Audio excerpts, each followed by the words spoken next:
Under surveillance this morning, the last big push. At the top of my list is bringing down your cost of living. That will be my focus every single day as president. I will give a middle-class tax cut to over 100 million Americans. We're here because we're fighting for a democracy. Fighting for a democracy. I think we're leading by a lot. And if we can keep that cheating down, because they're a bunch of cheats, if we can keep that cheating down, we're going to have a tremendous victory. So here's the latest. Both candidates holding their final campaign events heading into the last weekend before Election Day. More than 60 million voters already casting their ballots in early voting, equaling around 40% of the total vote back in 2020. Boltansky of BTIG writing, the election appears to be effectively tied, with each of the swing state polls inside the margin of error. With that being said, we still view Trump as a very slight favourite to win the White House. Isaac joins us now for more. Isaac, welcome back, buddy. Let's get to that final point. Why you believe still that Trump has the edge here? Look, I think that we just need a mental model to enter the election season. I think that so many of these data points can become a choose your own adventure, and I think you can get caught in some of these headlines and some of the narratives. Instead, I've tried to just focus on what impacts those swing state voters, and what those swing state voters say is going to lead to them choosing who they vote for. And thus far, they've continued to say the economy and immigration. So, look, that's my mental model. I can make a case for Harris, of course. This is effectively a tied race. But I needed to have some framing device for how to think about who's going to show up at the polls in those 7 states that are ultimately going to decide the election. Tony Fabrizio would agree with you. He's the chief pollster in the Trump camp. And there's an Axios scoop that said the internal memo right now circulating the Trump world is, quote, President Trump is on the verge. Is this for internal consumption, though, Isaac? Is this for external? Anne-Marie, I just feel like so much of this right now is we need something to talk about. We've got 110 hours until the polls close in Pennsylvania. Who's counting, right? But we've got 110 hours, and we've got to have something that we can talk about, because the fact is the election is close. It's going to be tight all the way through the wire, and we're probably going to have litigation thereafter. So we need something to talk about, which is why I think we're spending a fair amount of time talking about internal polls again, and we're talking about early voting data, just because we're grasping for some semblance of stability in what is going to be a pretty volatile few days. Well, let's talk about the early voting data. What are you seeing? The NBC News Decision Desk has some analysis on state voter data, and they're saying there's been new female Democratic voters in Pennsylvania, but new male registered Republican voters in Arizona. How are you sifting through all of this?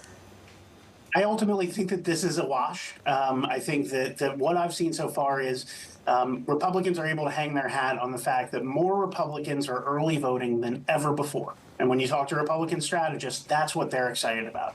But look, Democrats are incredibly excited about the gender gap, and they're seeing more women voting in some of the swing states where you have that data. So both camps are able to keep on their talking points. I ultimately look at it as a wash. I think that first and foremost, early voting has never been a good predictor, right?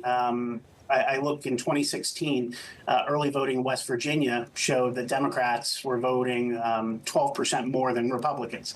Republicans ended up winning West Virginia by 40 points. So it's never been a good predictor. And plus, just because you're a Democrat going to the polls doesn't necessarily mean that you're voting for Harris and vice versa. And so I've been trying to downplay the impact and actual predictive power of the early voting data. I'd love to get your thoughts on some unforced errors we've seen from both sides of these campaigns. Donald Trump, when it comes to the Madison Square Garden and the comedian who wasn't very funny, and then, of course, the sitting president and his gaffe. And I'm pretty shocked, and I'd love to get your thoughts on why they're willing to let him go out to the critical swing state of Pennsylvania today.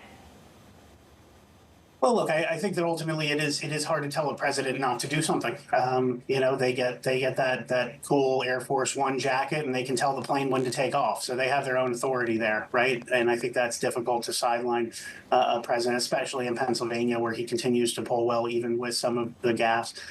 Look, this has been an abnormal campaign from the jump. There has been nothing about this that is standard or typical. So why wouldn't we have these honestly pretty unimaginable gaffes at the home stretch here? As we fill the next 110 hours with a presumable analysis of something that we can't really foresee, I am curious, and I want to ask you the same question I asked Rob Casey. There seems to be a consensus right now in markets building that we will have a result the next day, or at least within the next 48 hours. And if you look at options, at volatility metrics, it shows it really dying down after those initial first days. Do you think the market is overly complacent about the idea of a contested election or some sort of drawn-out process? I don't, and I'll tell you this: the conventional wisdom in D.C. now is that it's going to take weeks upon weeks and to get clarity on this. And I have generally faded conventional wisdom. I think that when you peel back the onion here, you can see that a number of these states have actually taken steps to expedite their processing of ballots. And furthermore, and this is a big deal, I don't think we're going to have as many mail-in ballots this time. We're not in the middle of a pandemic. So I put those two things together and say, I think that we're going to have a very good feel just a couple of days after the election. The unknown is the litigation. And honestly, no one can give us clarity as to how that's going to look, whether it gets standing or whether it's just dismissed outright and doesn't have any impact. Based on the lawyers that both camps are bringing into the fold and the types of arguments that they have traditionally made, what are the likely legal cases that we could see coming out of this? Yeah, look, I think that ultimately what you've seen from the Trump campaign thus far is signaling that they're going to challenge some voter rolls. And so if it is a tight race, then that matters more, because then you can say, well, what about these 1,300 votes in DeKalb County? But if it's a wider margin, then those cases don't matter as much. Now, let's keep in mind, the Trump campaign filed a fair amount of lawsuits after 2020, and they were dismissed outright, even though that was a close election. So, look, I think that there's still some belief in institutions getting to the right answer, or federal institutions getting to the right answer here. And so I think that we will have a good feeling as to who the winner is in just a couple days after the election. I think we're going to know on election night who won the Senate, which is pretty important from a fiscal perspective. And then the litigation, I have no way of knowing yet, but I think that as long as the margin is wide enough, the market's not going to have to worry too much.